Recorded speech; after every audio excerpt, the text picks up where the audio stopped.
your craft is your skill, it's your job, it's your work, it's your calling card. If you don't know that, then you can't really call yourself that particular profession. If you don't have that skill, and if you're not actively learning it and being an expert in it to the best of your ability, then I don't really know what you're doing.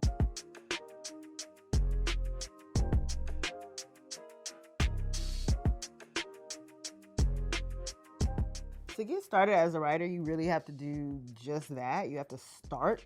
You have to start calling yourself a writer. I think that's the first step. For me, I used to always identify as an aspiring writer or just be like, oh, I write.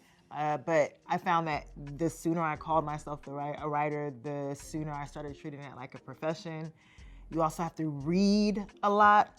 And I would argue that you're reading more than you're writing in many cases to study your craft, to study format, to study, the shows that you really like, and to see how you can adapt it. You're honing your own voice. And sometimes reading more scripts can allow you to be like, okay, this is how I would tell a story. This is my style of writing. This is my sense of humor. Even down to the parentheticals, like learning and action lines. I've learned how to hone and create my own style by reading others' work and seeing, how they are descriptive and putting my own style on description. So you're really just constantly exercising that muscle by doing, and then when you're ready, by sharing the work, ultimately. Another part of writing is rewriting.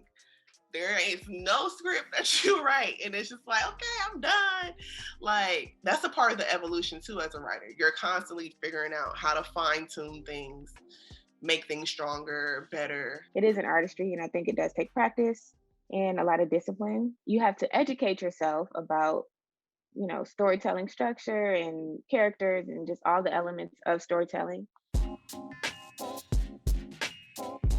Make sure that you stay ready and have your stuff tight and prepared, because you never know when someone's going to be like, oh, well, send me your script. This is such a networking industry, which makes it so hard. Because it's really when opportunity meets preparation. I say that all the time. Like, you have to be prepared for your opportunity. When you meet that right person, they may just be looking for a fresh voice, a specific movie idea. So it's a lot of just getting out there and meeting the right people. And if you're not doing that within the industry, you better be doing it outside of the industry and just making sure that as many people see your work as possible. Not every writer has the luxury to write exactly what they want to write for a check. And so understanding that there is a professionalism that comes with it, set habits, create habits today that can carry you forward, because once that door opens for you, it's up to you to walk in the house and to make yourself at home, but it takes hard work getting that door open. You gotta keep going at that lock and keep figuring it out. You're going to be discouraged. You're going to have something that you think is incredible, and it's probably going to suck. And it does not feel good, right? To have people tell you something sucks. You might have something that is incredible, people tell you it sucks, and you know it's incredible, but it might not be the time for it. I think a good idea is, if you have like an hour long or even a half-hour script, like shoot the teaser, shoot the first 5 pages or something.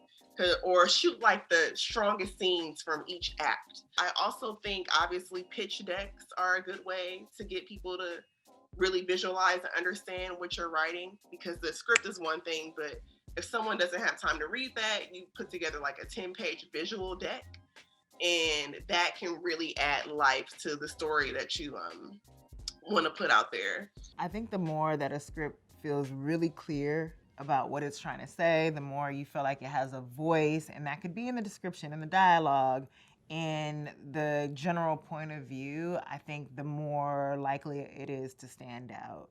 And so I would say write to your heart's content and make sure that you're really writing something original, something that represents you and what you have to say, and those are the things that usually blow me away. For directors in particular, it's really, really important to study. You have to know what you're doing. You are steering that ship, and you have to know the destination. People are following your lead, and you absolutely have to have vision. For directors, you're answering every single question. You have to know every single facet about what you're shooting. And even if you don't know, you have to be collaborative, you have to ask the right questions, but the decisions are yours. You should be watching every movie, you should be writing, developing story, because a lot of what a director does is not just taking what's on the page and filming it, it's about understanding what's on the page, how to make that better, developing that to be better, and to be transitioned into a visual medium. The best way to get started is to reconcile with your life. I mean, the first stories that have made me feel anything on screen were the stories that were true to me, or a offspring of that truth. And so that's what it took. It took me to sit down with the stuff that's like, okay, what makes my DNA my DNA?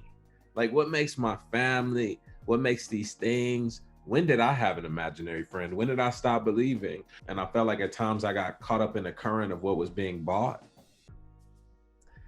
And I had to like get back around my family, to go back to my familial ties, to understand that it's not about what's selling. It's about what's my sure. This is my worldview. That's what makes you an incredible director, is when you have a super hyper specific viewpoint and POV that you can give the world. Directors have so many different routes to kind of showcase their work and their skills, whether it's directing a short film and putting it online or entering it in festivals. You can do the same thing for an independent feature. You can direct a commercial, you can direct a web series. There's so many places. You could put something on your Instagram, and that could be unique enough where you're just like, whoa, how did this person do this? Or I've never seen this anywhere. The point of a director is just to really build a portfolio of work so that people can see what you do, and show the variety of what you can do. Just pick it up and go do it. It's like, pick it up and put you in the world. Pick it up, make it true to you. And it don't gotta be long. It don't have to be heavy. It don't gotta be like over, you know what I'm saying, analyzed. And just make it real. To all writers and directors, I would say that doubt is normal. Doubt is par for the course. We all go through it. Every person in this room, there are a bunch of talented people in this room filming and editing and producing and everything else right now. Every person has doubt. It's what you do with that doubt.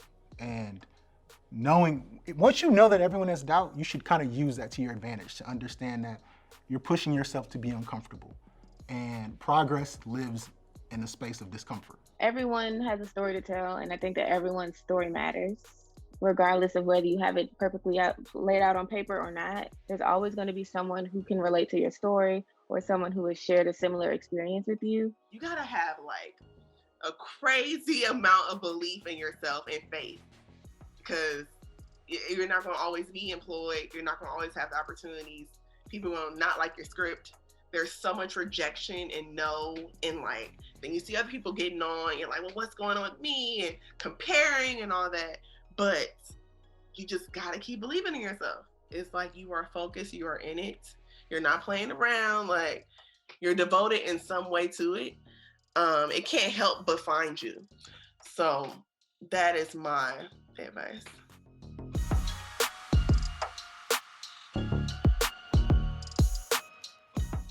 Hands-on experience is hands down the best way to become a better editor, writer, director, shooter. Whatever it is you want to do, you have to be in it to do it.